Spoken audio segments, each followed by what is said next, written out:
Welcome to another episode of the For the Culture Podcast, soccer podcast for us, by us. Talk about the intersection of black culture and soccer. Got the two-man team right now. Dark skin tag team on the horizon. You got your boy Greggo here. Got your boy TK on the ones and twos. Mayor Kane is out in the streets doing a good work. And I heard Coach Tony might be here for the second half of the show. We're going to keep our eyes and ears open. But in the meantime, what's good, TK? Living, loving. Just happy to be alive. It's another beautiful, beautiful day for podcasting with For the Culture, man. Just getting to it. What's good with you, man? Not too much, man. There's been a lot going on. I'm going to get into it in the 2 up and 2 down. It's been a lot of heavy shit, but yes, I want to thank you guys for listening to the podcast. Make sure that you listen to us on your favorite podcast apps, Apple Podcasts, Google Podcasts, Spotify, Anchor, Stitcher, iHeartRadio, everywhere else. Don't forget to subscribe to the YouTube channel so you can see our handsome chocolate faces. You know, we are two different people. Even though we have glasses and have beards, we are two different people. It happens. But he's got no hair. What are we gonna do? But we are burning the midnight oil. We just got done watching the MLS back tournament final between Orlando and Portland. And first of all, I thought this game was on Sunday, because that's why we gave our predictions up last week. And I'm like, oops. Who's in charge of this? All good finals are on a Sunday. Saturday, Sunday, that's your window. Like how we managed to get on a Tuesday, I don't know. It's Orlando, club going up. Clearly. But yes, we got new champs, Portland Tenders. Wow, what am I doing here? But so it's the bubble effect. Right, we swiping right on Timbers, but yes, congrats to the Timbers for winning the MLS's back tournament. They won 2-1 over Orlando. Cinderella's shoe, slowly turned from glass into wood, or whatever Cinderella story is about. They never made it. Yeah, but Save Atlanta, a whole bunch of heartbreak there too. Gosh, I just couldn't imagine the amount of shit talking that would ensue after Orlando was successful at something. Yeah, I mean, that would have been real funny. I just happen to notice something. Of course, for those of us that see us on YouTube, of course, you see our background. You got one side is blue, one side is red. I'm wearing blue. TK's wearing red. It kind of works. And then we got white in the middle. It's actually kind of a France motif, but kind of works out for the show this week. But again, if you haven't already, subscribe to our YouTube channel, FTC UTD. But yeah, I'm not surprised because Gio is magic. Of course, I happen to be rocking the Cosmos jersey back when he used to coach the Cosmos. Like I said, that's my guy. So what were your thoughts on the game? It's a pretty tough game. It looked even on both sides. Score was 2-1 to Portland's favor. I wanted to see a good game, and it, for all intents and purposes, presented itself as such. I think I could have done with a little more drama, personally. I would like to have seen, I guess, ultimately more heartbreak for Orlando in the sense that they would make it, or go down a goal in the 89th minute or the 84th minute or whatever it was. The 66 was close enough. They had Dario Super Rich, who had the game winner for Orlando. They did come back, because they were down 1-0 relatively early. They came back and tied up before halftime, but I guess they just didn't have anything left in the second half. Yeah, man. They had a fair opportunity, I could say. I can't remember the player's name, but he was number 24. The ball essentially drops to him after they have a free kick, bounces around the box a little bit, and drops pretty much in favorable position to him. And he just, I don't know what position that guy is, but he Kyle could not. Kyle Smith. Yeah, he just couldn't get a good hit on it. And I think for me, it's one of those situations where at the very minimum, that's when you have to put out that quality where at least you put the shot on target and you force the keeper to make a save. And those are when you're actually seeing your moments of player eliteness, make it or break it. And as we clearly saw, Orlando is not making it. But I would have liked to see them tied up, maybe go to extra time, or just have a little bit. Or I guess it maybe would have gone straight to pens, PKs. But I just that I love heartbreak for Orlando. I'm sorry if that offends anybody, or just why is he harping on Orlando? But remember, I love to see it. I'm sorry. If you learn nothing else from this podcast, remember this: rivals stay rivals. So you're not a rival if you don't beat us. That's true too. You're just local. That's all you are. but no, I think they definitely gave it their best shot. I don't. They play well. At least from what I was able to see, because I was a little distracted earlier. I mean, I have to give Orlando all the credit in the world for making it this far. They definitely were. What's the word? The spunkiest, the pluckiest of they were gritty, man. Yeah. They were gritty. I can't. I'm trying to think of they're like okay. This isn't a praise, but it is a praise, and no way a comparison. However, but there's a little bit of vein of Atletico Madrid, where in the gritty sense, I see what you're saying. They really did claw and kind of fight their way to the final, and for that I applaud Orlando. Their city needed something to root for, and I think it gives them a ton of momentum. Hopefully, we see a different Orlando team. Last year for MLS, you got Philly, the strong contender, Toronto always being Toronto, even with the dips, and Red Bulls, along with DC United. Those are kind of our bogey teams from the home side perspective. So for me, Orlando really hasn't been shit, but it's nice to see them at least be more competitive. And so I think that's just my takeaway at the end of the day. Yeah, I mean, of course, with the season about to restart this week, we like by the time this episode airs, we should have Nashville and Dallas. Of course, they weren't even down there in Orlando. They're actually getting some makeup games to basically kind of technically catch up. Oh, really? Okay. Yeah. And see, I didn't realize that. I was actually wanting to get your opinion because you always brought up a good point early in the year about the huge gap of time that the teams who are not in the playoffs for MLS, and then when they resume play again, provided COVID doesn't happen. Right. What was that break like for them, for those teams? So,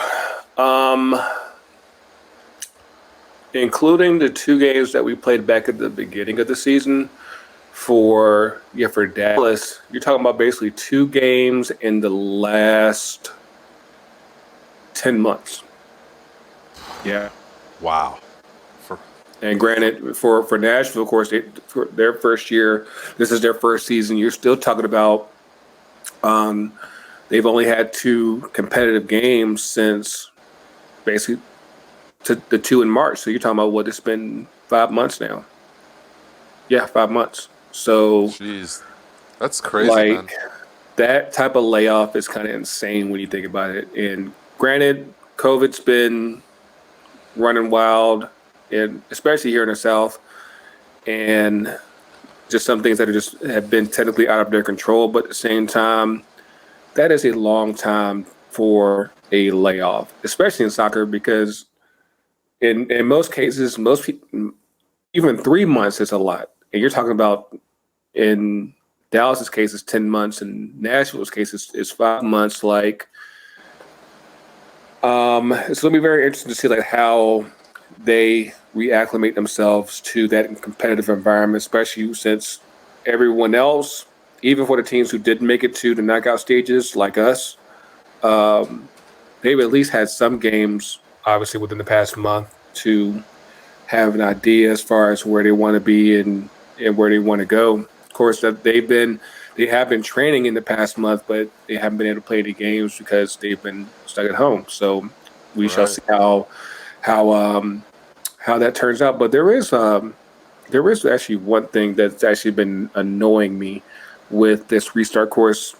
For those of you who, aside from the Nashville and Dallas games, looks like everyone's on track to start back up within another week and a half. On I think the next, not the weekend after next, the 22nd, Yeah, the following. and it looks like everyone's going to be going back home except for the Canadian teams. That's right. They got a 'Cause- clusterfuck happening. Yeah, Or because that's my preview of it. yeah. Because like for those of you who haven't already been keeping up, because we already saw this with Major League Baseball with the Blue Jays. They've been forced to play, I think, in Buffalo, and in I don't think they've announced what happened with Montreal and Vancouver, but I know Toronto FC, they're actually going to be playing at our Red Bull Arena, and not just them, but then also NYCFC is playing at Red Bull Arena. So basically, you'll basically have three teams all sharing one stadium. Is that like a two birds, one stone type of thing? Yeah, maybe 3 birds, 1 stadium. I don't know. You know what? That pretzel But looks weird in my head. yeah, and you still have the element of that Rona floating around. It's like, how is that going to work, especially up there? Now, granted, New York and New Jersey have done relatively well with their COVID response, but at the same time, given I'm sure the training situation as well as the playing situation, what if somebody gets test positive, and given all the teams that are all there in one spot in that area, how that ultimately affect the schedule? Because we've already seen it like with Major League Baseball, the Cardinals and the Marlins, they're like, far behind everyone else as far as, making up their games and everything. But yeah, like it's interesting to see how that's going to work out. Because again, we don't even know what's going to happen with Montreal and Vancouver yet. I'm sure they'll have to work something out. Like I actually tried to get a Whitecaps jersey a few weeks back, and come to find out they're not even shipping shit out of Canada, much less letting teams play. Like all the NHL, they're all up in Canada. So basically, hey, you want to come down here? Right. Fuck that. You're out of the bubble. Yeah. That's what's his name? Thorough. Justin. Trudeau. Trudeau. Excuse me. Pardon me for the incorrect pronunciation there. But applauds to him. I've been watching a little bit of not a little bit. I'm watching a fair share of in the NHL when I'm in my work office. So getting to see some of that. It's interesting. It seems that their bubble situation is also functioning. So Bubbles work. The bubbles work. There's another case, but it definitely looks like the bubbles are a functional way to hold sports, and for a lot of people, that matters to them. So let's figure out a way to incorporate that for the other ones who are kind of lagging behind baseball. Yeah. I think that NWSL, or was it NSL? Excuse me. Yeah, NWSL, they did well out in Utah. MLS did well once they cut out Nashville and Dallas. They didn't have any positive tests. Yep. I think since like the first week that they were there before the tournament started. The NBA's done well in Orlando. Right. The WNBA's done really well in Orlando. And like I saw a stat before we were recording where they're talking about like Major League Baseball has had 18 straight days of postponements because of COVID. And like 18 straight days. And of course, we're still trying to figure out college football. Of course, we'll get into that in 2 up and 2 down with the Pac-12 and Big Ten and the NFL. So trying to figure out our shit here with MLS and USL, because USL has had a a ton of postponements as well. Like, I don't know, like. They had a breakout with South Georgia, the Tormenta, something like that. Yeah, yeah, They canceled that and game with Fort Lauderdale, I believe. yeah, Yeah, so yeah, there's definitely tons of proven, stuff going on there. If we can circle back real fast, who's the home team for the Red Bulls? Who gets the home locker? Like what when Toronto and NYCFC play? Like who just. I'm not sure if like you have one of those setups where like technically there's like multiple locker rooms, like aside from the actual home team locker room. I got to like here at the Benz, like there's one for United, there's one for the Falcons, and there's auxiliary locker rooms. Yeah. I'm not sure like what's the setup at Red Bull Arena. I don't know if like they're keeping one exclusive for the Red Bulls and Toronto and NYC got to fight for scraps and everything. But inquiring minds want to know if anyone has an inside tip. If any of you guys know, us a line. Yes, FTC, UTD, Twitter, Facebook, Instagram. Let us know. Yeah, because like, of course, this is our season finale, technically, I guess, so to speak, because like we're going on a break for the rest of August and Labor Day. So like, yeah, we're going to be kicking around for a bit and just kicking this shit, and hopefully you guys enjoy this shit because, yeah, we've been going hard for most of this summer for you guys through COVID. Doing remote episodes and all that jazz and everything, but yeah, there was before there was one thing that's really been on my mind the past week, and I feel like we have to address it because, of course, we do address Black culture in this episode. WAP, weak ass penalties. Is that the term? I'll be honest. I was still thinking this was wings and pizza, but is it worship and praise? That's just the college version of me, just trying to make sense of all this. I haven't been around too much rowdiness since 2011. For those of you who have seen it, Cardi B and Meghan the Stallion came out with their new video. I guess the censored version is wet and gushy, but we'll let y'all we'll save some of the imagination for you guys. There. You know what? You stupid. I get it.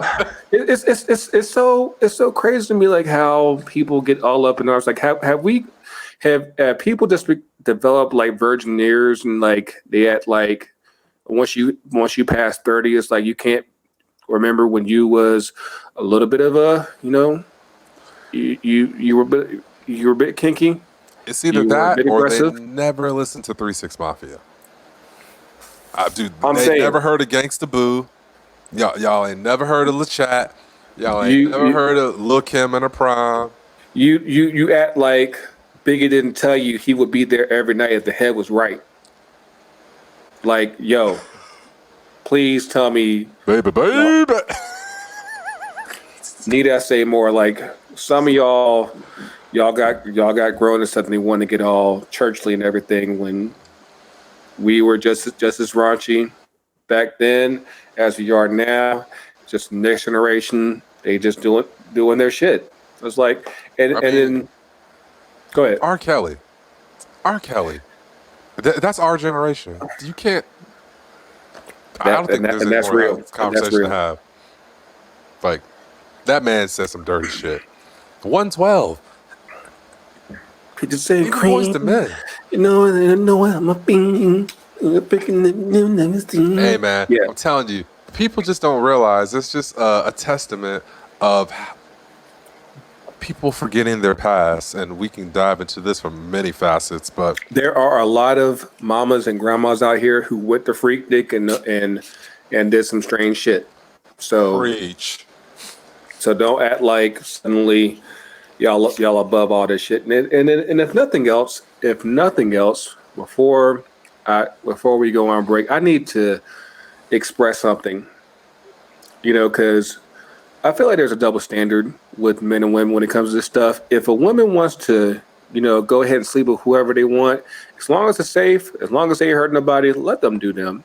Because I'm pretty sure as men, we were encouraged to do the same thing when we were, at a certain age. And I'm like, hey, women want to live their life too. Not everyone's about that house and kids and all that shit. Sometimes, or that might not be that phase of their life at that particular moment. Praise. And that's perfectly fine, completely fine. Completely.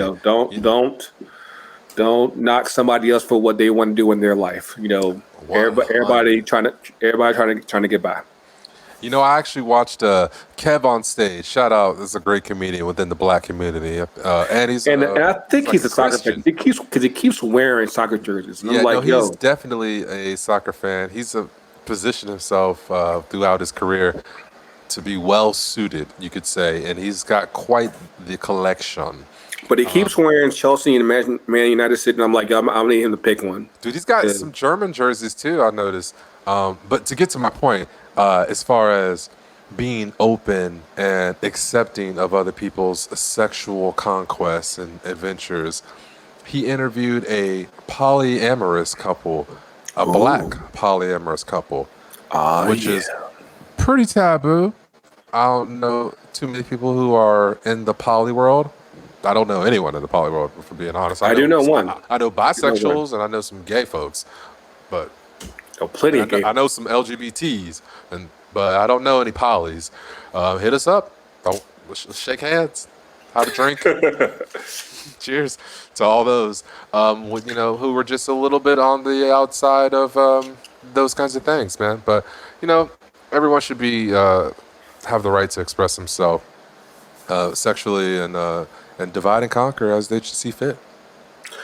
Yeah, absolutely. Everybody's got their own different kink, and let people live. But we're gonna go ahead and take a quick break. Oh, before I go, shout out to Yogi, Elliott, and the rest of the River Kickers. The Henny Derby is the Henny bottle is red, as I've been saying all week. The Henny bottle is red. They won the Henny Derby over the weekend against Forward. Kyle and April and Chris, they'll be shipping down a nice bottle of the Hen down to Richmond. Can't wait to see I don't know if they're going to do like a new trophy like with every game. Like I don't know how that's going to work, but and second of all, Kyle, I did not break the trophy. I did not do that. I am innocent. I am absolutely innocent. Yes. We have to shout out that bottle though. Oh yeah, the sticker. Oh yes, Zazu, Zach. Yes. Yeah, I don't know. Yeah. Mm-hmm. Yeah. Shit was fire. His name is Zach Zadwich. So like, of course, like Zizu, I call him Zazu. There you go. Zazu. But yes, he did like a custom Henny label for the Henny Derby. I'm gonna have to get me one because I'm slowly accumulating some nice stickers on my new laptop. But yes, we will be back shortly. I think we'll be having some company for part 2 in the second half, and we'll pay a bill and shit. But I think I heard the doorbell. That might be Tony. That's what's up. But yeah, we'll hit y'all up in a few.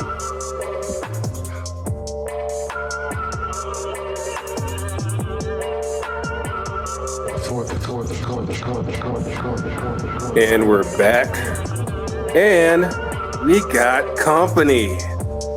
What's good, Coach? Man, you got a lot of Howard shit on, man. I'm cold in my house right now, so it's the AC is kind of blowing, so I had to go get something. Where's that breeze coming from? Is it coming from DC? I think it's coming from DC, man. It's a little cold front coming in, so I had to make sure to put the jacket on. It's not like there's something big happening or anything. The past day or so. Like what? I mean, like are you just because it's Tuesday night? Like this? It's all I had in my house. Is this alumni night? Did we get not the memo? Like, nah, man. No, this is all I got, man. It's cold in my house, so I had to put this jacket on. And I just happen to be wearing this shirt. You know what I'm saying? So it's coincidence. Coincidence. Oh, really? It wouldn't have anything to do with someone getting nominated for vice president. Nothing. We'll get into that later, man. But yeah. Okay. Good to be back. That's what's up. Like I said, glad to have you back here for the second half of the show. Of course, thank you guys for listening to us on Apple, Spotify, on the YouTube channel, everywhere. Make sure you're subscribed. Make sure you like our shit and all that good shit.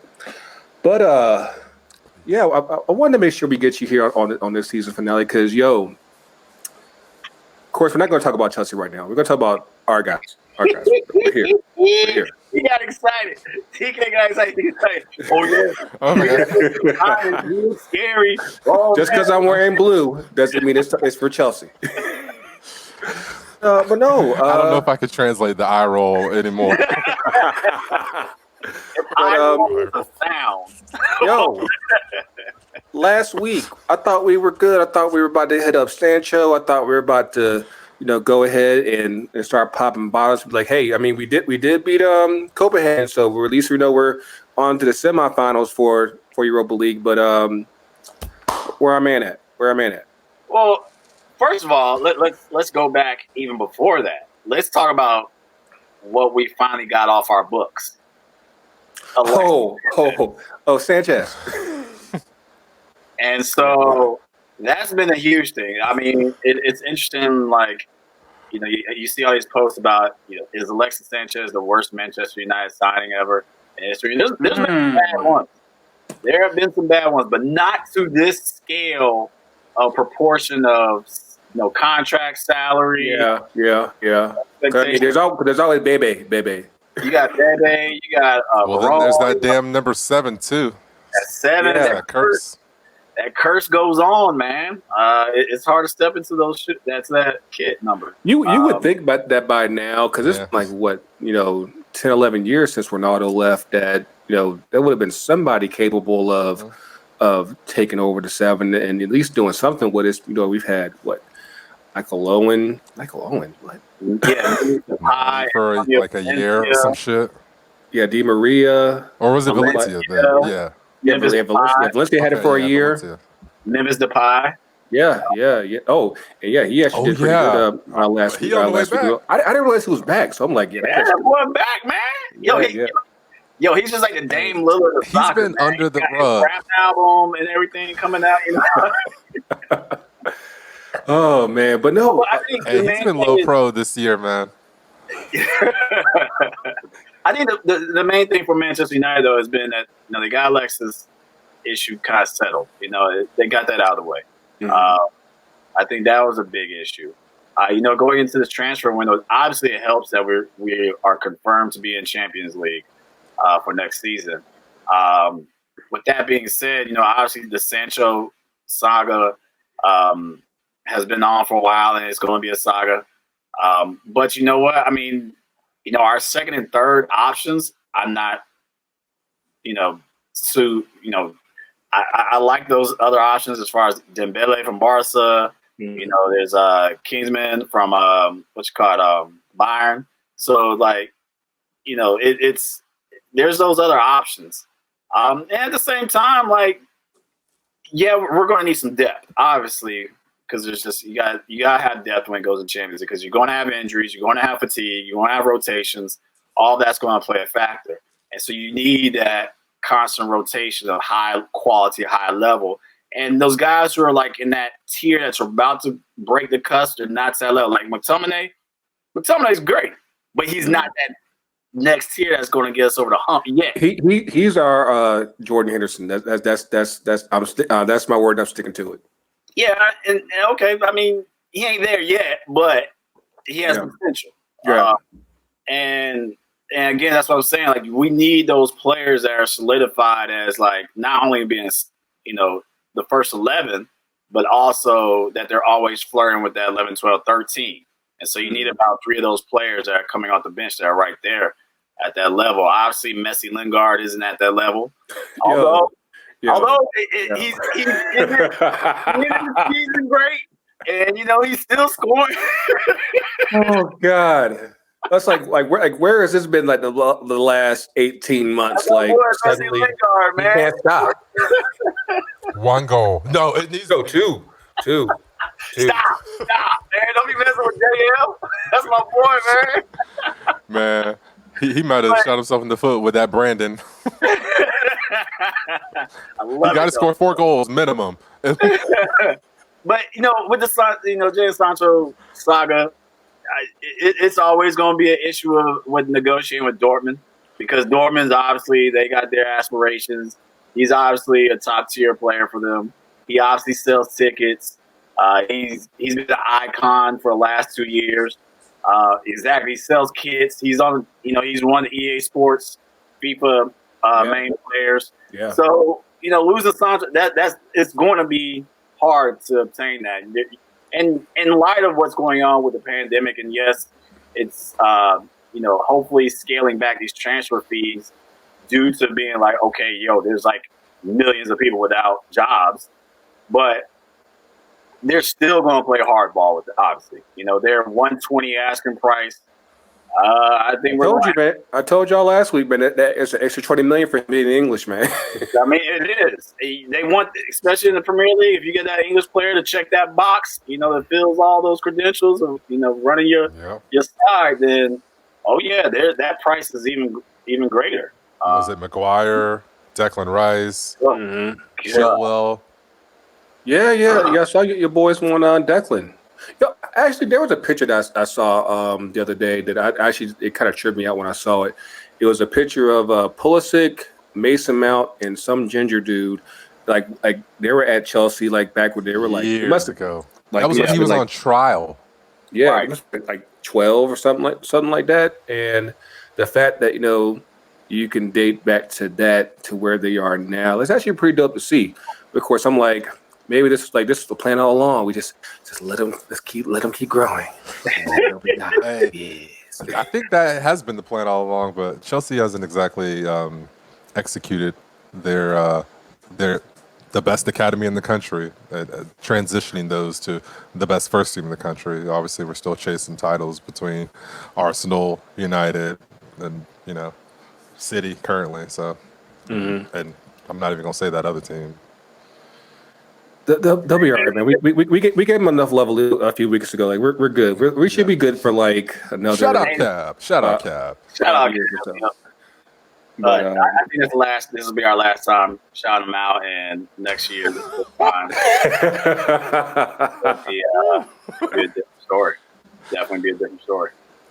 But nah, man. I think that if they come down on the price and it's okay, let's say instead of 120 and we split those payments, you get 90 and you get everything all in one time. Like, can we do that? Can we do that like a racial draft? Like, hey, we give you 90 million and y'all give us Sancho. Like they want that 120 up front, man. They want it all straight cash or a double bag. As a wise man once said, And Woodward. I mean, you guys have gotten historically over the line some pretty high-profile players, and absolutely. I'm not sure at the point in time that Manchester United was currently in that they would have came to the club without some convincing. Like you guys are kind of doing the dip out of Champions League, in Champions League, and, but still getting players like Di Maria all the while. I can't even remember because I'm not a United fan, obviously. But it's like there was a lot of good players that came through. Sanchez, like promising, especially. Well, we always pay that price for those players who are the flavor of the month and not necessarily the right fit. So that's the other part that Lukaku, yeah. Yo, dude, he's the best number 9 in the Europe right now. Yo, it hurt my soul right now watching him. Yeah, me too. I think we gave up too soon on Lukaku. I was not far a fan. Too soon. I was not a fan of still, one of my favorite pictures of all time is when, like, I can't remember who scored, but you have Lukaku, Pogba, Jesse Lingard, Martial, like all celebrating. Yeah. So, like, that's for the culture right there. That was a beautiful picture, man. And they were in the black kits too. Yeah, like, they might as well have bought that one the other day. Gloves, man. I think that's Lukaku's thing, though, man. Like, he has, I won't say a chip on his shoulder, but definitely almost that Jordan mentality where, like, if you, like, brush him off aside in your head and, like, He definitely. And The that's next when I thing he took it does personal. is show that ass. He's like, "This is where you fucked up with me." By the way, so Absolutely. You tied know, your shoes, and that's when I took it personal. I mean, he did it with Chelsea and Mourinho. It seems like it's all happening all over again with United. So I mean, the collision course is on. Of yes, course, yes. we got the semifinals coming up on Sunday for the Europa League. We're a game away from beating them in the finals. So What's your final we'll pick? as far as that goes, Quick fire. Obviously, I see United winning that, but at the same time, with Conte and the way that Inter closed out the Serie A season, as well as how they've done so far with the restart of Europa League, it would not shock me if they beat us. But gotta go for the squad, man. Okay, I You go, respect that. Bruno, Pogba, So who's in the Greenwood. final Good. against United? Inter. Okay. Yep. And then Tony. Oh, there's not even a question. I still think that since the restart of everything, Man United has a good pace going on, good chemistry. Even though the game against Copenhagen, they did. That's a trap game. That's a trap game. Well, think about they were having their chances and opportunities. It wasn't like the Man United the last few years. It actually was Man United putting stuff on goal, getting opportunities, just a little click here and there that just things didn't seem right. Of course, Pogba was a big part of that, where it's just that Jerry curl didn't curl all the way. But even with that being said, Martial, he's getting into those dangerous spaces. Oh God, the keeper had some great saves against him too. The Copenhagen's keeper, he showed his ass. I was like, damn, he had a That's career the best season of his life. Yeah, we might want to go ahead and get him to hey. It's like, Henderson, you're still number 2. Right. Hey, Chelsea would buy his ass, man. Hell yeah. So I still think that with the current form and run that United, this is all about what kind of form you're on. And so with United in the form they're going, and that front six, it still looks good to me. I don't have any complaints, and as long as the defense stays tight, whether they go Romero, hopefully they'll stay Romero in the back, in between the posts. I like him. I think he's still a solid, best 2 keeper in the world. Yeah, I said it. And so I guess somebody had to. I don't know who's his competition. Like Henderson, maybe? Yeah, best number 2 keeper. And technically. Romero, whenever he gets a shot, he does well. It's just a matter of it always seems like we end up sticking in De Gea at the wrong time. It's like, just go ahead and just fucking roll with Romero, man. But I think he's on the way out. And I think he's gone. I don't think we can hold on. He's too good to be a number 2. As a keeper, nobody wants to be a number 2. Although I will say, if there's a team that wants to sign me to be a number 2, I'm still available. 38-year-old goalkeeper. In his prime. I'm back to working out. I lost my dad bod. Yo, sign me. I stopped balls right here. But there was one thing that I wanted to get at as far as the Champions League and Europa League, because for those of you who didn't see it, of course, the Champions League and Europa League, they were at the beginning of the season hosted by Bleacher Report, BR Live, TNT. They reneged over the summer during the COVID and said, hey, we can't do this no more. And CBS, who was set to pick up the coverage actually next, a year from now, in 2021, they actually went ahead and started the coverage now. I need to say this, and I mean this with all sincerity. I need for CBS to keep this shit forever. Why? The coverage that they gave, you for once you finally felt the gravity of how important this competition is in Europe, and it made it. It's just like even in the piece that they did with Sir Patrick Stewart, Captain Picard and everything. Yo, I watched that thing. I literally clapped at the end. I was like, this shit is fucking art. Like, this is how this competition should be treated. Because I forgot like who posted it on Twitter. They did a side by side picture of the CBS Champions League studio and the Bleacher Report Champions League studio, and it was like night and day. It looked like BR Live had that shit in the fucking broom closet, and like. Because everybody, obviously they had a far more casual attire. CBS, like they actually have their studio over in London, and everyone suited up. Got the glossy graphics and everything. They brought my bae Alex Scott, like this shit. I was like, because like you can even go back to when Fox had it, or even when ESPN had it. I was like, nobody gave this competition the same type of gravitas, you could say, for this. Like, because like even like the Europa League, they still gave it like that. I agree. What did y'all think? I mean, I agree with you. Never thought I'd say that, but yeah, I agree with you as far as like we need to have these bigger networks to kind of step up for these big moments. And as I'm tired of having access these random ass streaming type services and stuff like that to watch these big competitions. I'm tired of it. I mean, we're at a new day and age for the game of soccer in America, and just in the world. But it's a new day and age. Soccer is obviously a top tier sport. These competitions that are watched by the millions across the planet. Why aren't we watching them on our prime networks? We are a diverse country. Let's catch up. So with that being said, the old school networks of the CBS, NBCs, ABCs, and all that stuff, like, there needs to be bidding wars for the Champions League and for the Europa League. Yeah, Europa League might be considered a JV tournament of it. Still, in the NIT.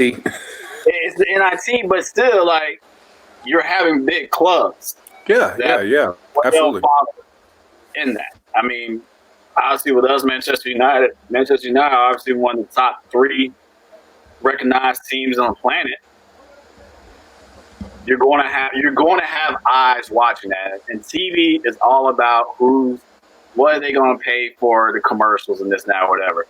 Well, if of Manchester United, Chelsea, Real Madrid, Barcelona, like all those teams that we know in that top tier, you're going to have eyes watching those ads. And so that's where I just don't get this old school mentality of this old country club boy mentality of how they run these networks.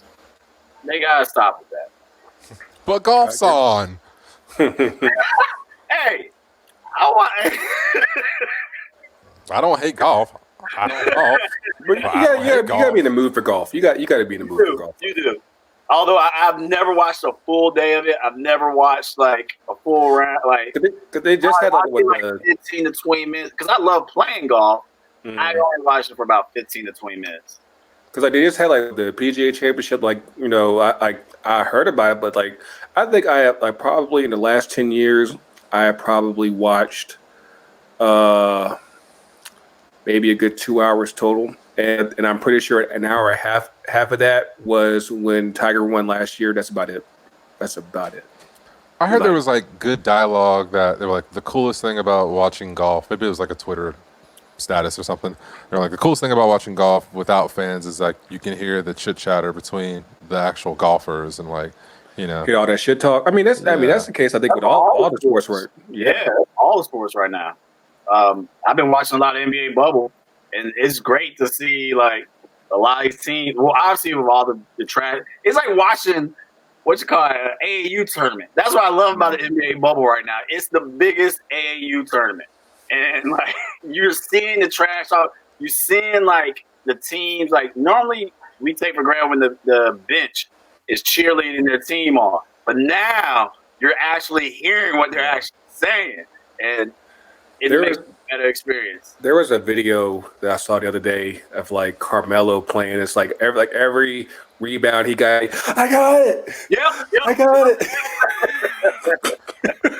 Just like, like you would never get that kind of shit, if it was a crowd, arena full of people and everything. So like that whole element has actually been really cool. Well, let me ask you this: either one of y'all, when the Premier League had the option of if you want to listen with the crowd or without the crowd, which one did y'all go for? So I know we talked about this on a previous show, and I think I've come around on this because there's definitely a lot to be said about just the natural experience and just how players communicate with each other, especially in a game like soccer where it is incredibly diverse, and you have to figure out some type of way to basically speak the game of soccer and hey, I need you here, I need you there, like that kind of stuff. Like they get those type of the little shit and everything. It's like that's actually pretty dope to see. Like, because obviously when you're in a stadium full, arena full of people, like you don't get those sound bites. You don't get that type of communication, and so that is actually pretty dope. I would say for me, like, with my background in music, it was for me like very interesting and like I was looking at it from like, think about it like you're at a Broadway play and there's a musical director somewhere in like a room above the crowd cueing all these things. Like that takes a great deal of professionalism, and you have to be on top of your shit as well. Like if they're, because they can't have like when a PK happens, that you can't just pre-record that shit and just like play it and expect that to line up like some timeline, with live action sports. So like for me, it was like very intriguing to see and listen to the enhanced version of these games. But on the other side of that coin, it's super interesting to also be able to hear in like way greater detail what the players are communicating, and like how, like Greggo was just saying, like where like they're centralizing the form of communication that they're all having with one another to essentially speak soccer. And even if you were going to bring it back as far as like how the networks were dealing with this, like CBS knocked this shit out of the park. I was watching by like webcast. I was like literally able to not even log in and just like hear like Beasley. They video chatted Beasley for a live commentator, and it had a very, very nice feel. So I think the only one who's kind of asked out of the whole situation with the enhanced sound or natural sounds and the broadcast change is the revenue rights. I think that's really where the buck ends, because they're doing single eliminations, and that's 2 games that are not happening, like for every setup. I mean, granted, they're trying to go ahead and wrap things up as quickly as possible, so that way players can get their rest and everything. But at the same time, I think there's something to be said about just the single game knockout aspect, because basically you don't have shit to lose. Like you got to go ahead and go for it, and I think that part of it has actually been pretty cool. Kind of like how the MLS playoffs were last year. Like you basically got to go ahead and go for it, and I'm actually like between the coverage that CBS has given us and the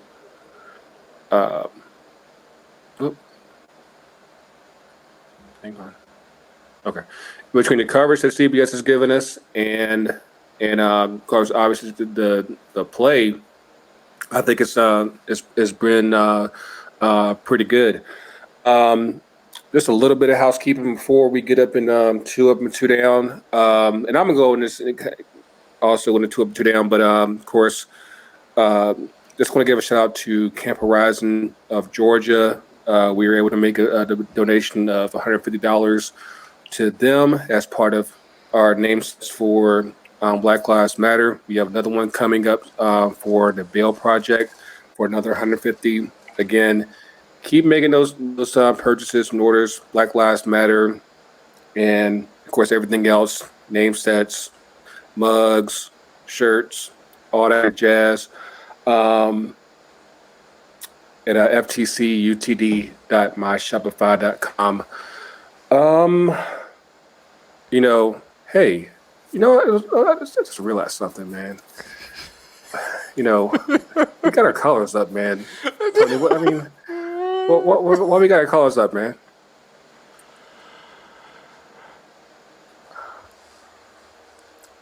Collars. Got multiple Tonys. I want multiple answers. It makes the world better, man. World better. But no, I would say we got our colors up for why do we have our colors up, man? What are we popping our colors up for, man? Are we still live right now, or are we on break? Yeah. Oh, we're good. We're good. Are we good right now?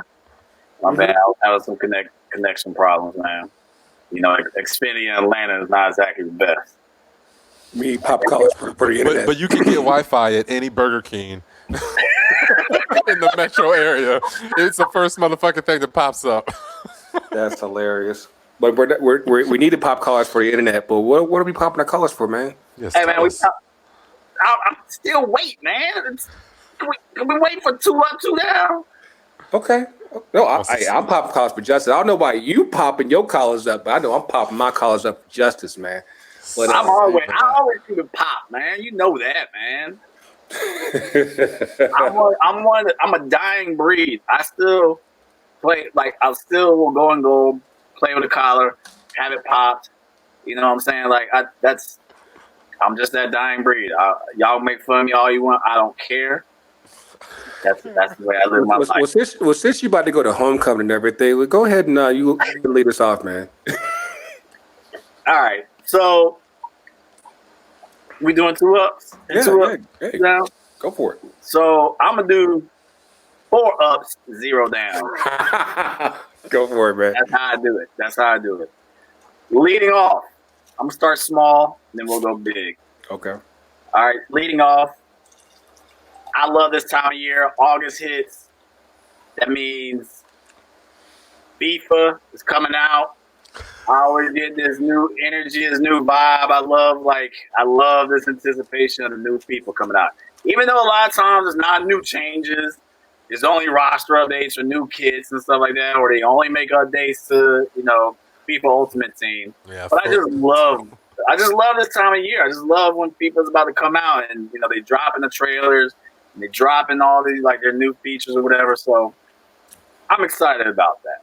Mm-hmm. So can't wait. Maybe next time we're on FIFA drop, and I can give y'all my my old man review. Next thing, Anelka Misunderstood. Watch that on Netflix. Yeah. I heard about that. I liked it. Well, why does he look like Kobe now? He's always looked like Kobe, man. They have the same skull. No, with the bald head and the beard, I was like, yo, this dude's channeling Kobe like you have. Hey, yo, Anelka is still in playing. When you watch it, you're like, yo, he could start somewhere right now. He's 41 years old. Yeah, he probably could. Go ahead and come to MLS, man. Somebody right now. Yo, Miami needs a striker, man. Go ahead. Atlanta needs a backup. Atlanta needs another striker. Honestly, Atlanta might need a striker. We don't know what's going to happen to Yosef. ... Continue. Yeah. Anyway, but it was great to watch that series because obviously, I'm a big Ever fan, and I always thought that he got a fair, outlook. He was critiqued horribly about that 2006 South Africa World Cup and what went down, and so they go into about 30 minutes of that French debacle during the 06 World Cup in South Africa, and Anelka was the centerpiece of that, and so they go into that story. So they hear his side, they hear Henri's side. You see his old footage of Pat Evra, back when he had the little twist thing going on in his hair. I didn't know what he was thinking back then. Very French. He's quite French. All of them are quite French. And that was the other thing, too. I was watching Anelka, and I was like, man, I need to start seeing my legs crossed a little bit more. Hey, French, black Frenchman Make crossing your legs while sitting down look very proper. Very cool. I'm like, I need to start doing that. So for the rest of Notice this, that shit. Andre talks like that when he's not in a Heineken commercial. Like, yeah, I'm sipping on cognac. Just so you know. I mean, it's that's what the French do. That's what our black Frenchmen do. it's an acquired taste. What else you got, man? What else you got, man? All right. So then, third on the list is that obviously y'all know I work with soccer. Dang, I can't do that, man. I haven't done enough yoga. We're training. Exactly. But still, y'all can sign me. 38-year-old goalkeeper. I can still do it. Anyway, y'all know I work with Soccer Streets, so we got a new board member, black man, former MLS player, Aloe. Like, excited about that. He's always had a mission of, providing access to the game of soccer and looking at how messed up our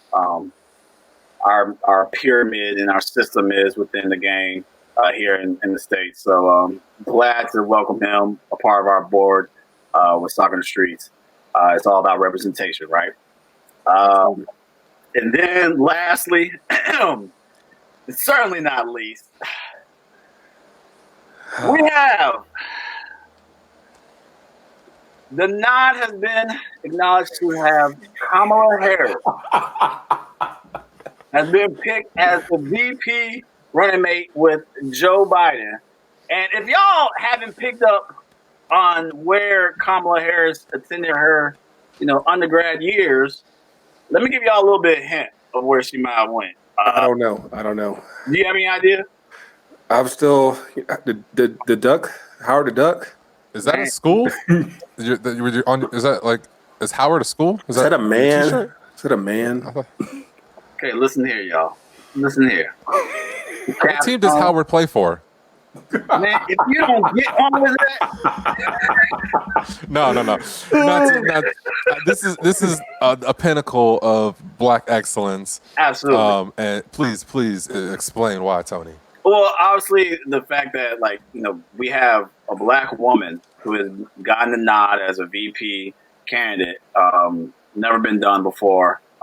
And the fact that Kamala Harris, coming from the state of California, she's the child of, immigrants as well, too. Daddy's Jamaican, Indian. mama Indian. Like, you can't get more. India. Actual India. Yeah. Like, you can't, that's a true, testament of our country. And for it to be a woman at this day and age, it makes sense. We already know that women run the world. So, it's only about time that we can have our politics to reflect that. Mm-hmm. And so, Madam. Yes, Madam Vice President. Oh, that'll be I can't wait till that happens. Oh, but anyway, she went to Howard University. My alma mater, obviously proud. So that's obviously the top of my list. Put 2 up, 2 down. Kamala, I'm right there with you. And I already told y'all, if she was going to be considered for anything, Howard grads were going to be ignorant. And we're going to be ignorant all the way through November. And then when it actually happens, what? Well, I can already imagine, inauguration up in D.C. Oh, that's going to be the most. Then it's not like Howard grads, and you got AKAs too? Yeah, what? yeah. The well runs deep. Like, I was having a discussion with Katie earlier today, and she was like, I was like, do you hear about the news? She's like, yeah, Kamala Harris is VP. I was like, yeah, very cool.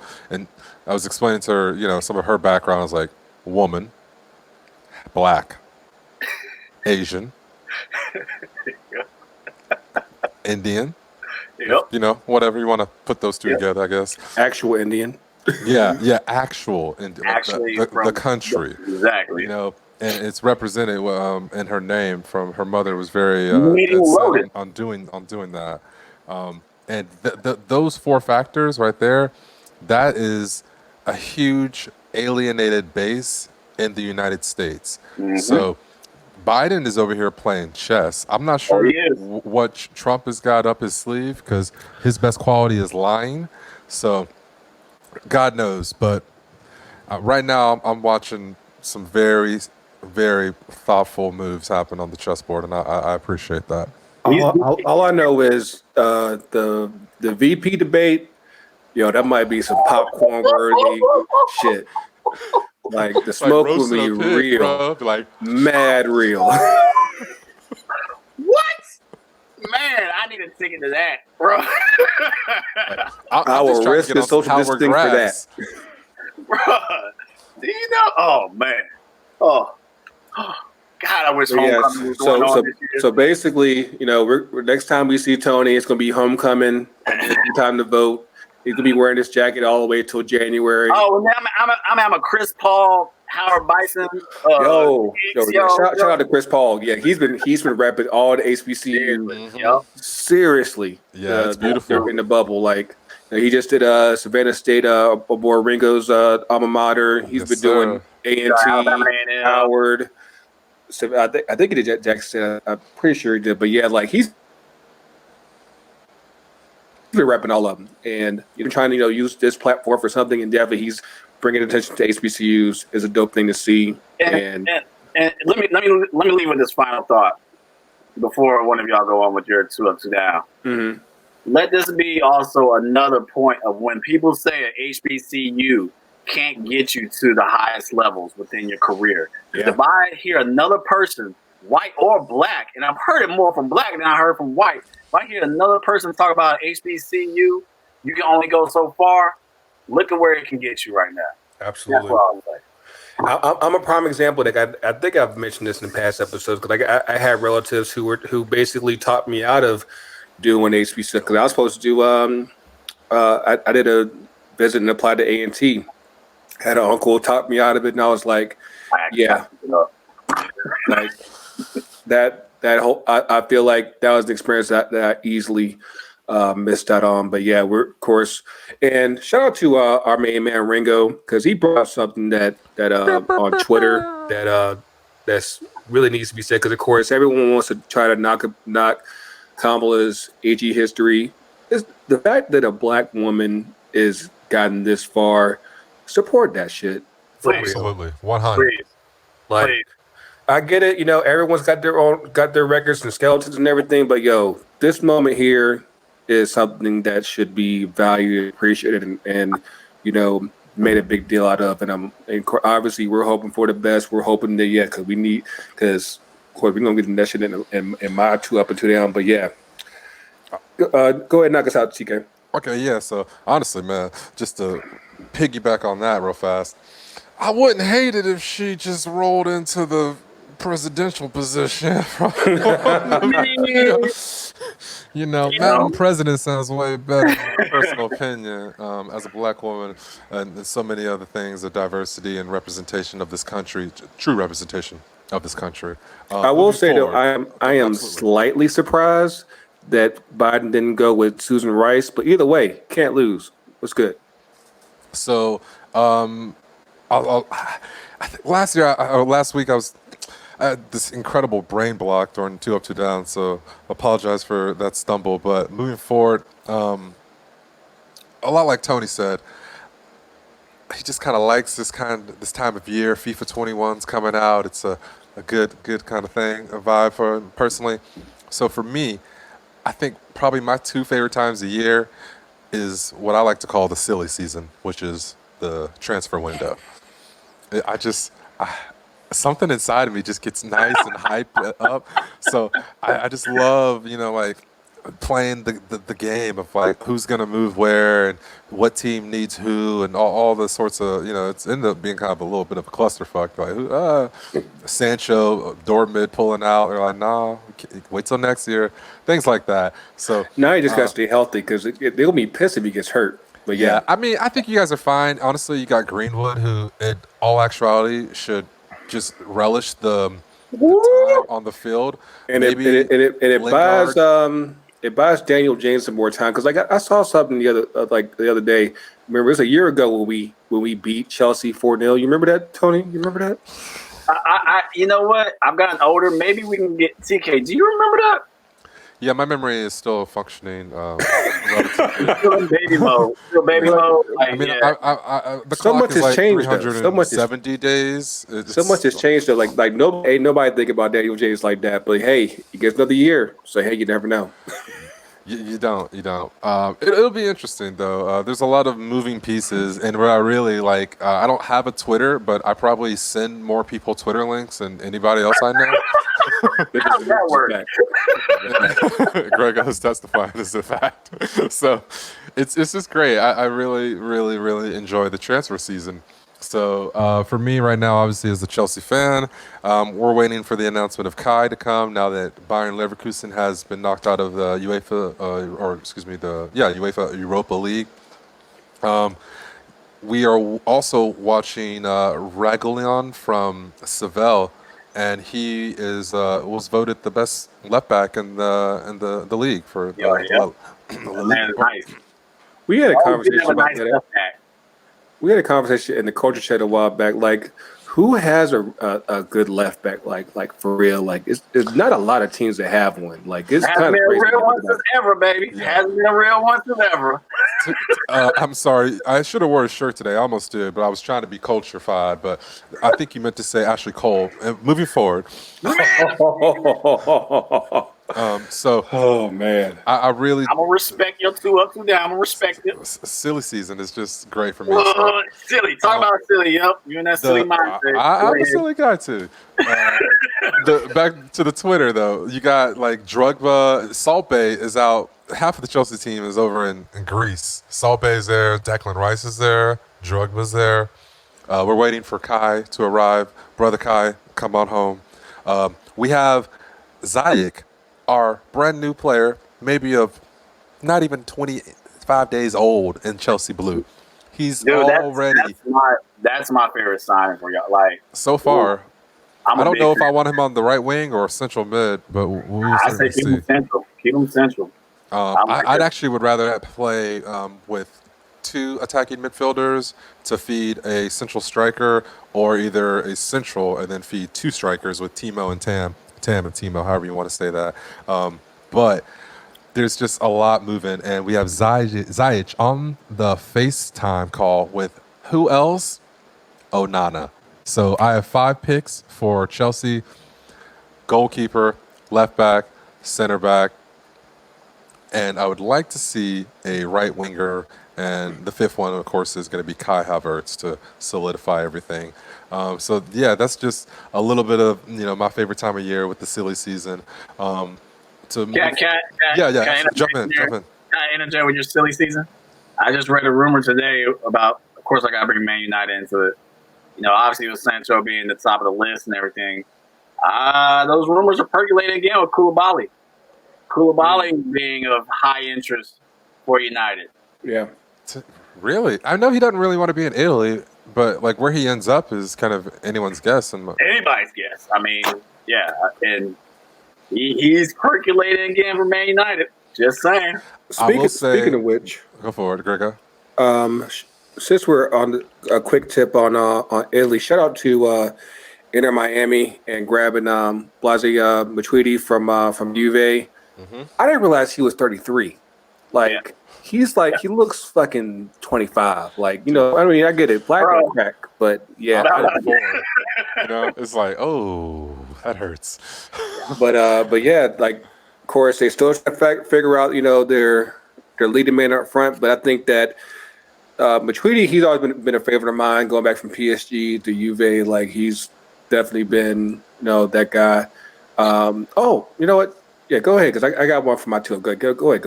Okay. So, what was it? With the next up, I want to congratulate the Americans. The MLS bubble has worked. It has been effective, and I was very skeptical at the beginning of this. Moving forward into it, the rounds and knockout stages and so, and now there's a final happening, Orlando and Portland. So we'll discuss those results at another time. But just the overall, I don't want to just like gloss over it. I really do want to applaud Major League Soccer because I personally won't be attending any games once they do come back to the home market. Just my personal comfort level. But I can do nothing but applaud.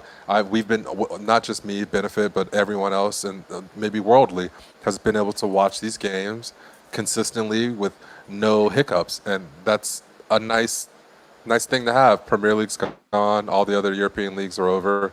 It's just a nice thing to see. So, congrats to MLS for making the bubble work. Yeah, and it had its hiccups in the beginning. Obviously with FC Dallas, and True. We didn't know if it was going to actually get to the end. You're right. Yeah, and I technically I was right because COVID definitely beat United. I'll just leave it at that.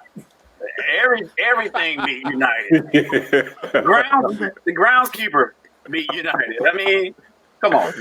But no, I think honestly we have learned as far as like the professional sports goes, and especially now on today, like the word of with college football and all the conferences and their discussions are going on. But like the only way we're seeing this thing work is if you bubble.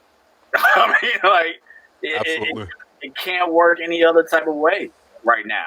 And I think that the NBA is also doing, and the WNBA, they're doing a great job with it as well too. So obviously with the MLS, they're all in the same region. Obviously with Atlanta, baseball is still.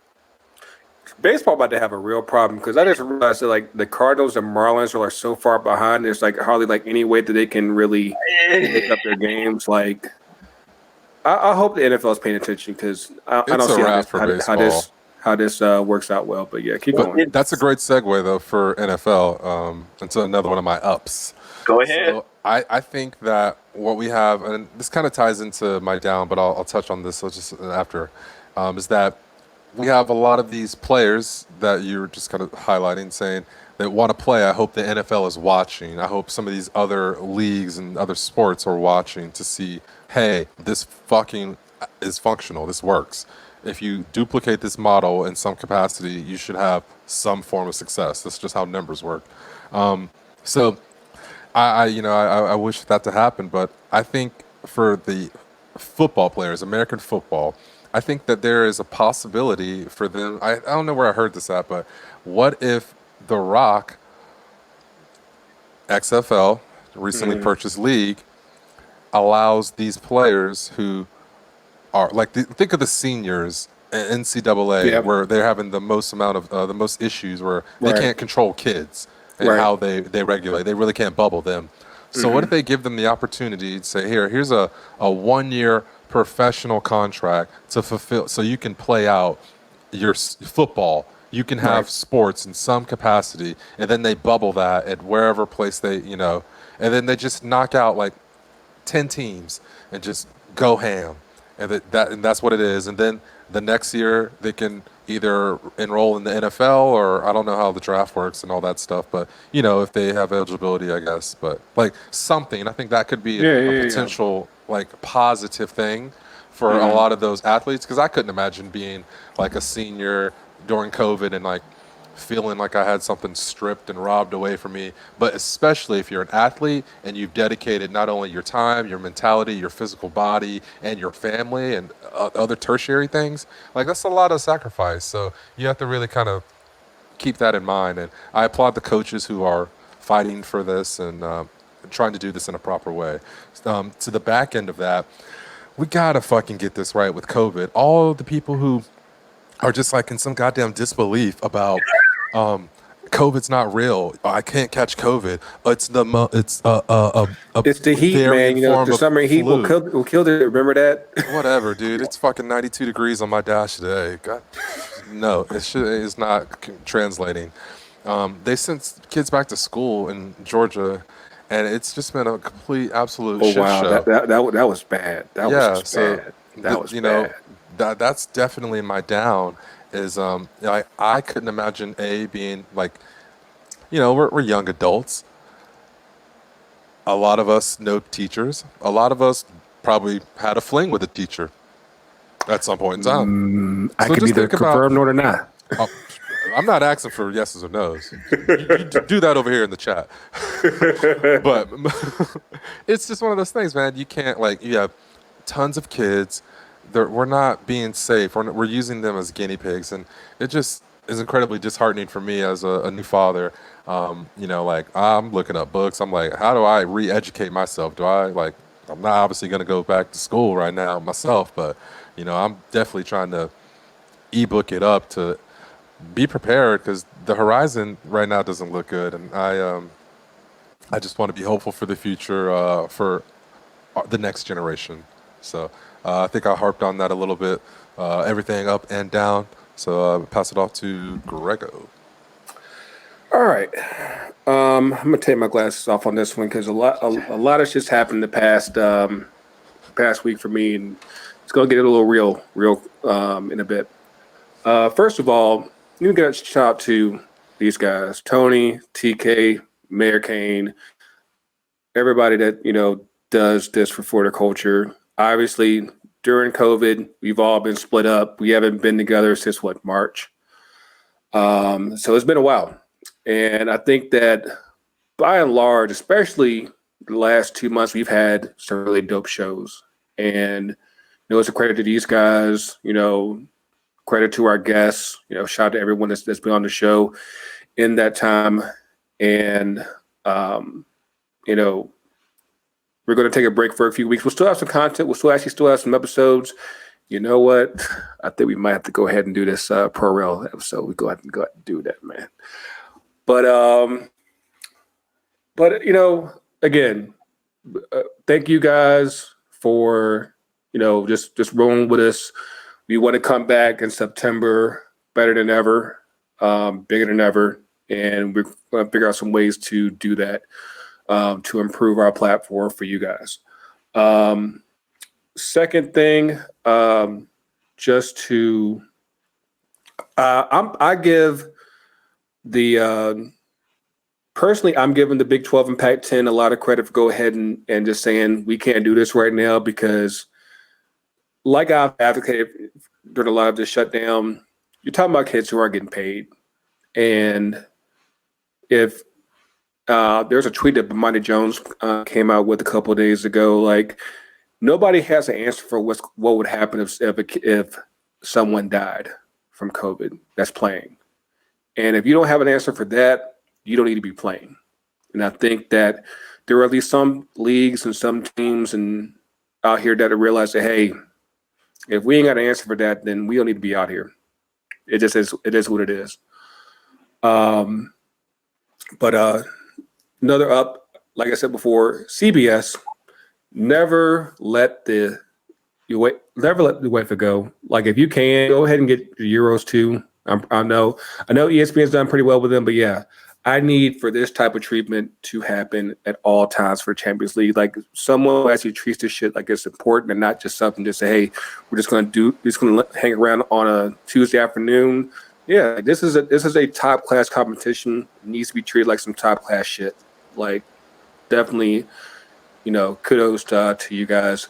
Didn't really get into it earlier, but Mauricio Sarri got fired by Juve, and of course, I love the guy, Adria Pirlo. He got hired on as manager, but he's never coached anywhere. He's not even coached a reserve team. What the fuck? He coached the kids team. I think he had one match. What? Maybe it was the training session. Yeah, that's about it. Because he literally was just hired 10 days ago, 12 days ago. This makes absolutely no sense. And I'm hoping that for a player of that stature and to the history of Italian football, I hope he's not being set up for failure. Obviously he has the pedigree, the player pedigree, but we don't know if he has the coaching pedigree. And for a team of that stature, obviously the standard has been championships. They've won 8 straight Serie A. So it's what happens if he win Serie A minimum, minimum, and if he doesn't, he's going to be considered automatic failure. And that's the crazy thing, because Sarri won Serie A just because he lost to Lyon in Champions League, he gets fired. I'm like, if that's your standard, then what the fuck? I'm not understanding it at Man, all. we all know why he got hired. It's because he has good looking hair. That's the only reason why he got hired. The silky smooth is real. The silky smooth is real. I can't even lie to you. That's the reason why he hired him. I don't get the affinity with Sarri. Like I do understand what he did at Napoli, and I can very much appreciate that. But even once he came to Chelsea, and then now even going to Juve, it's like he's just a very predictable manager, and I think he's just like a manager who really solely does like rely more on his players than his tactics. I think that UVA was kind of set up for failure from the get go. I mean, granted they have Ronaldo. Ronaldo's still producing, but at the same time, the midfield's not there. The back line's getting old. Gigi Buffon's still 80 years old. Like 47. there needs to be. I'm younger than him. I'm just saying. Like, Prelo is I'm 46.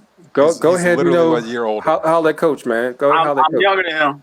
Yo, I'm just saying. Third keeper? But yeah, like I hope for Pilo's sake, he's put in a position to succeed, especially if the expectation is Champions League, because they definitely need a refresh there, and you definitely don't want to see a guy of that stature being, basically just trashed after just 1 year because he didn't win Champions League. I mean, Pep Guardiola hasn't won 10 years, so like, what the fuck, like. Dude, Juve is not going to win Champions League next year.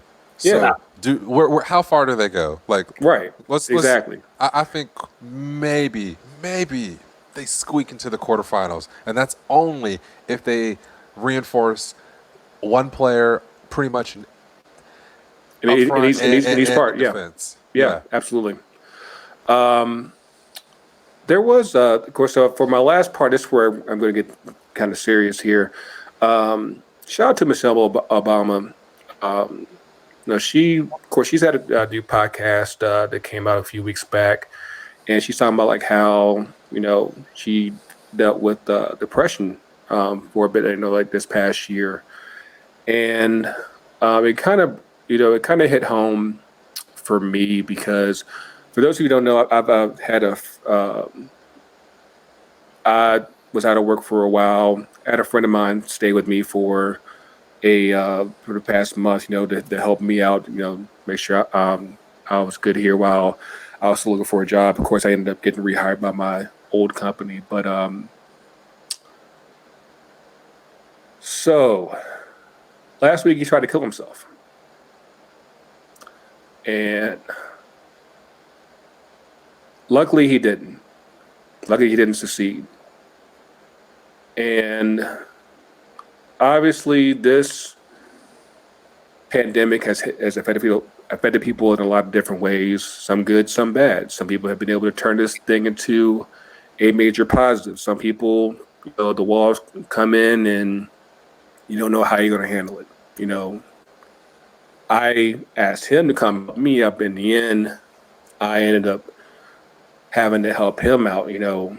I came home a week ago, and he had a note left on the stove, basically saying like, hearing voices and trying to leave, and so he doesn't hurt anyone. Maybe me, I don't know. But everyone, especially people of color, black men, black people, we deal with mental health almost with a stigma. And I need you guys to understand that mental health is nothing to be played with. Mental health is something that everyone wrestles with in some shape or form, whether they realize it or not. It might be something that, hey, they might be able to cope with it on a daily basis and everything's cool. Some people really, really wrestle with this and, they end up contemplating taking their lives. With everything going on right now, whether it be the election, whether it be the pandemic, whether it be just ordinary daily shit, those of you who have close ones, loved ones, families, don't forget to check on these people because you never know. Like I had a guy sleeping on my couch for a month, and the way he was able to hide that stuff from me, I would have never known. And you really need to make sure that you talk to your friends and your family and say, "Hey, you good? You doing all right? You want to go? I'll mask up and get a drink or something. Just something that talk things through because you never know what people are dealing with. And obviously with us all dealing with the social distancing, there are online counseling programs. There's programs Better Help, Talkspace, Open Path. These are all programs that you can utilize online. If you're not in the immediate proximity to go to a counselor face to face, there are online options. There's mobile options. Whatever it is that you need to do to take care of yourself and the people around you, I encourage you, I implore you to do that because, we're already, of course, we started this summer talking about police brutality, but you also need to take care of that chicken, take care of the mentals, because it comes at us from all different angles. And before we go on break, if I can leave you with any parting wisdom, is to make sure you look after each other. We got all brothers here.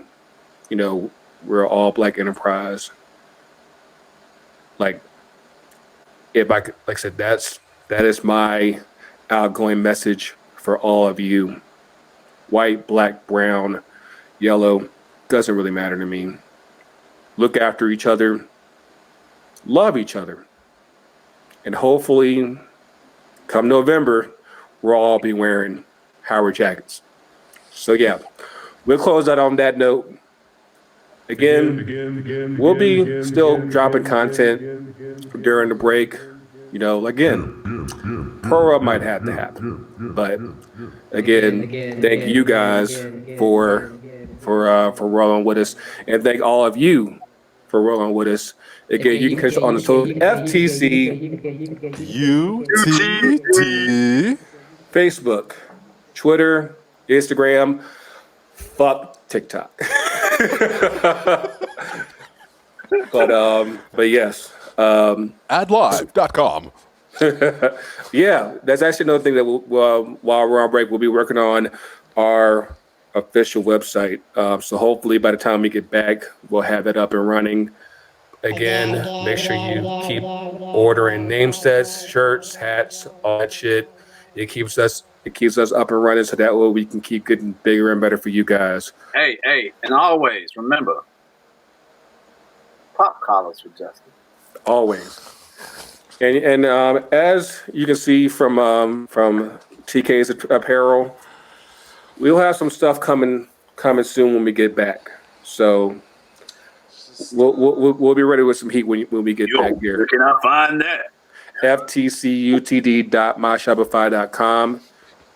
It'll all be there. But yeah, man, it's been a great summer for us. Hopefully you guys have enjoyed it. Again, keep subscribing, keep liking our shit. We'll still be active on the socials, so we'll leave them 5-star reviews for us, folks. Absolutely. YouTube, iTunes, fucking Anchor. Leave a review, a voice leave message. A comment. Just say any like, of those hey, things. We want to hear more about this. Yeah. DSM on the Twitter. I won't get it, but somebody else will. Oh yeah, shout out to Los Verdes in Austin, the Atlanta Manchester United supporters group. We got some stickers from them. We're always down for. Don't be mad, TK. Don't be mad. Nah. I mean, Atlanta Blues ain't giving the shit though. It is what it is, man. Hey, don't. Hey, actually, if you made me do this. Hold on, 3 seconds. Wow. You making me do this? One of the best supporters clubs in Atlanta is literally the Atlanta Blues. They make sure that they get legit merchandise, that they're accredited from Chelsea, and they do a lot of shit, not just for their members, supporters. They do a lot of shit. You know why? Charitable donations. You know why? And organizations. Y'all got that Rush Mafia going on. Hey, hey, whatever works. Yeah. Sometimes it's easy to fall into toxicity, and you just messing with y'all. But yeah, again, we'll still have some content while we're on break. We will be back with a fresh new episode back in September. So enjoy the rest of your summer. Enjoy your Labor Day. We'll still have little somethings here and there as far as, of course, there'll be Champions League finals and everything. While we're on break, we'll cover that a little bit. But yeah, again, it's been a great summer. Shout out to Henny Derby. Yes. Shout out to the Henny Derby champs. Janir, and Kyle, man, and all the folks over there, Fort Madison and Richmond Kickers, man. I'm not sure if y'all got a chance, but that was just a shout out to the Henny Derby. It was another example of black excellence. But yes, we will see you guys soon for Coach, for Ringo. I say he's still around somewhere, but TK, for Mayor, for Vera, for the culture. Culture's real. Culture's everywhere. Again, keep masking up. It ain't over yet. Mask up. Call us up. We'll see y'all soon. And we out. It's you. You know.